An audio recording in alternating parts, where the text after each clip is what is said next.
It's my feel-good breakfast show.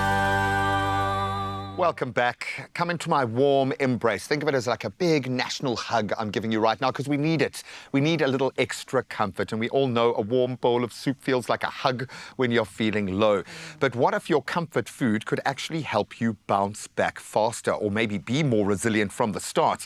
Well, today, a registered dietitian, Tessa Hill, is dishing out the immune-smart hacks that show how winter comfort food can also be smart food, from key nutrients to some easy kitchen swaps. We're going to be literally cooking up some practical advice for a healthier winter. I'm so glad you're here. So first of all, Tessa, how are you? You seem very vital and healthy. Yes, always. Your diet, it must be. It must be your diet. I have this feeling that as soon as we start seeing adverts for flu medicine, we start getting sick in winter. Everyone gets worried. Yeah, it's like a psychosomatic rhythm that we get into. Yeah. But let's push back, and we can use food to do it in the most dramatic way. So what are those nutrients? If we are going to be cooking up something, and we love our comfort food at this time of the year with good reason, what nutrients need to be in there? Well, we all know about vitamin C, right? So citrus fruits, broccoli, red peppers, so especially when you come to the soups. And I remember red pepper having an extremely high. Yeah, especially the red one compared to like the green. And it tastes better. Yeah, exactly. Then you've also got your zinc, which you find in your proteins and your seeds and your legumes, so your lentils specifically, as well as your vitamin D, which we find in fatty fish and your mushrooms. So actually take your mushrooms and put them in the sun when you do get them, because they actually increase the vitamin D content when you put them under the sun. Just like us. Like sunbathing, exactly. Oh, wow. And even though the sun's been kind of taken away from us a little bit now, certainly at this time of the day, I love that, because that's like a hack that you can lean on immediately. 100%. I absolutely love that. So many of the things that you're talking about can easily be, and what I love about a slow cook or a stew is that you can just put a lot in. Definitely. So how can we represent this immune-boosting nutrient load in our slow cooks, in our stews? How would you recommend approaching it? Yes, definitely. So just like you said, add as much variety as possible, and this is the best way to get in all the vegetables, even the ones that you don't like.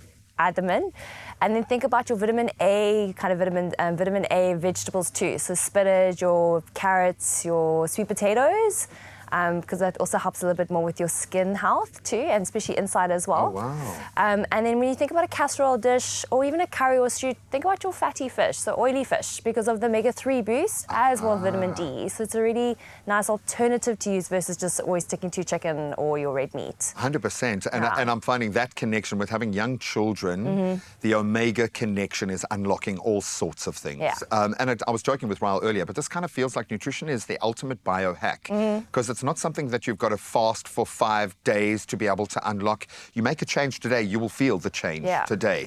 I love that. So in advance for today and the next 7 days, if I want to meal prep, and especially with young people in the house, because they're often the petri dish. They're the carrier monkeys that go to creche or go to school and then come back with it. Yeah. What would you recommend in that space? What can we prep in advance? How would you look at that? Definitely. So for me, soup is the way to go in winter. Love it. And then you can either keep it veggie based, but I mean, and add in tons of things like lentils or beans or chickpeas. It's like, they're the best nutrient powerhouse. Lots of fiber, lots of protein. Obviously, because we know fiber feeds your gut, which also helps your immune system. And that's where it all begins, Exactly. I am told, is that, and it's not just from an emotional perspective, there's a reason why we get a gut feeling, but it's a nerve center. 100%, and it's so linked to your immune system as well. And then, I mean, when I personally do meal prepping, I'm cooking my proteins as well as batching a cook of grains and having roasted veggies in the oven. So cook once, clean once, but eat many times. I like that, because also you might need different things on different days. So you give yourself a bit of kind of liquidity in that variety. I love that. And that often, I think, is where people fall short. It's great when you're motivated and you're seeing results, but not all the phases like that, or every phase. And if you can make it a bit more interesting, it can help people stick to it. A warm cup of tea seems to have the psychosomatic effect that I want, but a warm cuppa, there's something about that. What other modes can we kind of feed our system, kind of look for the right kind of nutrients? What would you recommend going through the heart of this winter? So definitely warm drinks. Our bodies crave warm foods in winter because it's naturally using more energy to stay warm. So I think a lot of warm food definitely has that comforting I hadn't effect. thought about that you're losing your own heat. Yeah. So I when don't you know eat. if you've eaten a salad in summer and you eat the exact same meal salad in winter, it doesn't have the same effect. Like you still feel hungry afterwards. Wow. So I always say to my clients, shift from salads to soups, for instance, as well, just to kind of get a little bit more of that warm nourishment feeling too. But definitely your hot teas, just maybe think about I don't know, I love adding my sliced ginger, right, as well. It's a very antimicrobial. Ginger turmeric. Yeah, exactly. Ooh. So I don't know if you've heard of this golden latte where they use a basis that's called golden, turmeric milk, basically. Yeah. So again, you're getting one of those immune boosters in your hot drinks. It's amazing. Can I, and this is quite cheeky, and I'm sorry, it's always very self-indulgent with me, these kind of discussions, but if you had to think of a lunchbox treat or something that can't be cooked or sent, I'd love to send my son with a soup to school just for the humorous value, but what would you recommend parents do for their kids in that space? You mean to for take lunch something... boxes and those sorts of things, the healthy snacks that are going to keep them healthy and strong? Yeah, well, I mean, Nick, you spoke a little bit about omega-3, so think around your nuts, walnuts, for instance, mixed seeds, pumpkin seeds, a bit of a trail mix even. I don't know. Yeah, exactly.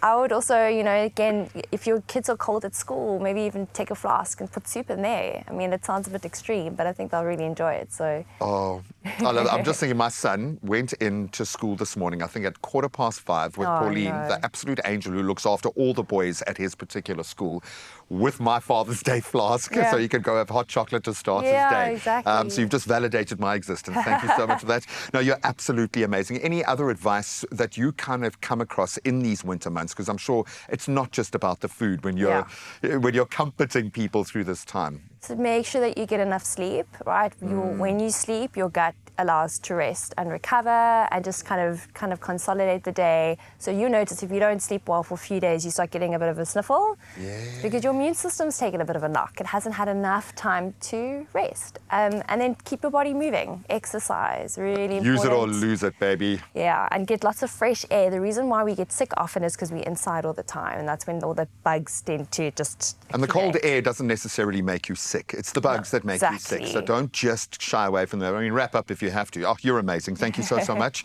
Stay healthy, stay strong. I hope I haven't jinxed you now during this time, but it really does help to know that you've got health and wellness sitting in your pantry and you can load it. Winter wellness doesn't have to be bland as well. You can make it interesting, you can make it delicious, and with the right ingredients, and yes, a little bit of love, your meals can help your body heal and thrive and be more resilient when needed.